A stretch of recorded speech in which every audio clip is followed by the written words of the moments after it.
This has been the honor in my life to work with the men and women behind me. Today it's about the heart of James Zadroga and Joe, and the integrity of Ray Pfeiffer, and the courage of Lou Alvarez, and the tenacity of John Fiel. They lifted this 9/11 community on their shoulders, and they carried them home. And I will always be so proud to have been associated with it. And we can never repay all that the 9/11 community has done for our country, but we can stop penalizing them. And today is that day that they can exhale, because unfortunately the pain and suffering of what these heroes continue to go through is going to continue. There have been too many funerals, too many hospices. These families deserve better, and I'm hopeful that today begins the process of being able to heal without the burden of having to advocate. A somber anniversary on this September 11th. Good evening and welcome to Metro Focus. I'm Jenna Flanagan. Jon Stewart's reaction to the signing of the 9/11 compensation bill expresses how hard first responders had to fight to make it law.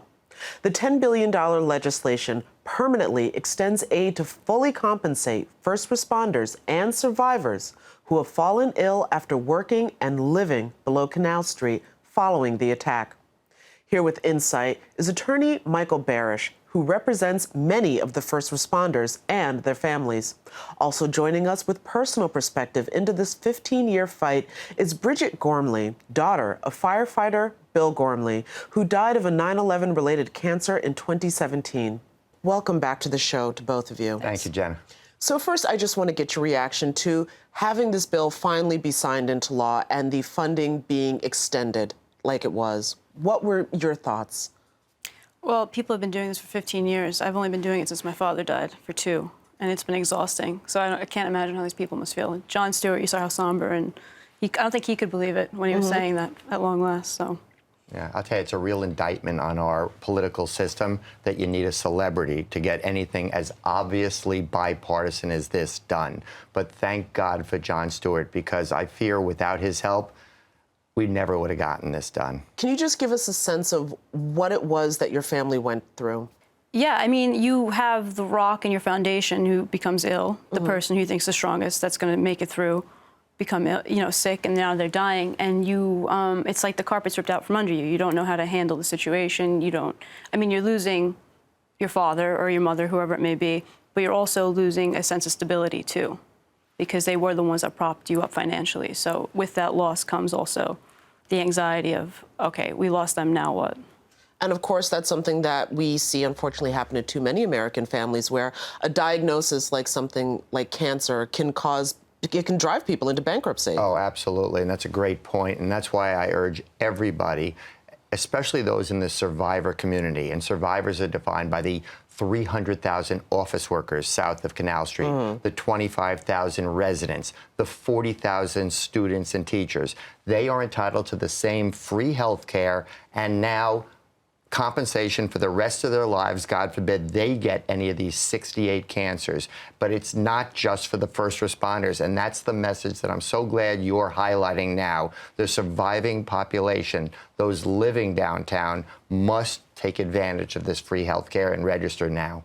So for people who are hearing this and saying, wait a second, I did work down there, but I wasn't working on the pile, or I was just, maybe a vendor or something, or perhaps I was a journalist downtown. What is it that they should be doing? What should they be? Well, first of all, I don't mean to alarm your audience, but the truth is, when they did the autopsy of my client, Jimmy Zadroga, the detective who died of pulmonary fibrosis, they found found ground glass in his lungs, asbestos, chromium, lead, benzene. These are all known carcinogens. This was the evidence that doctors at NIOSH needed to link what is now 68 cancers, skin cancer being the most prevalent, but my law firm alone represents 1,500 men with prostate cancer, 500 women with breast cancer. It's horrifying. And what they should know is get your proof now, because we're going to be in business, according to the Congress now. This Victim Compensation Fund and the health program are going to be open for 70 more years. But in another 50 years, God forbid you get cancer, where are your witnesses going to be? Are they still going to be around? And the government requires 2 sworn affidavits. So I urge everybody, even if you're healthy, if you were south of Canal Street on 9/11 or for any 2 weeks during the next 8 months, get 2 people to sign affidavits. Get an employer letter right now before your old company goes out of business. But it's like an insurance policy. Get it now. What about for people who may have had a loved one who has already gotten sick and passed away? Great question. It's not too late for them to make a claim. Now, they can't make a claim for their husband's wrongful death or their spouse's wrongful death if it's been more than 2 years, but they can still make a claim for their spouse's personal pain and suffering. And that the government's giving $250,000 for these 68 cancers that have, they're considering life-threatening cancers. $90,000 for squamous cell and basal cell, and a lot less, though, for the non-threatening respiratory illnesses. But they'll also pay for the lost income that the spouse was providing for the family. They'll pay for infant children. And we're seeing so many of these aggressive cancers. I call them cancers on steroids because they're attacking people in their 30s and 40s. I mean, Bridget and I know we represent over 100 children, or their former children, school children, who now have cancer. It's, as I mentioned, it's heartbreaking. Well, Bridget, I wanted to also get your perspective because, of course, your father was there right away as a firefighter, as a first responder. And it wasn't just that he got sick, it was the speed in which his cancer progressed. So he was diagnosed in December of 2016, and then he passed away in June of 2017. So within 6 months, he diagnosed to death. And not only that, but it spread to his lungs in that time period, too.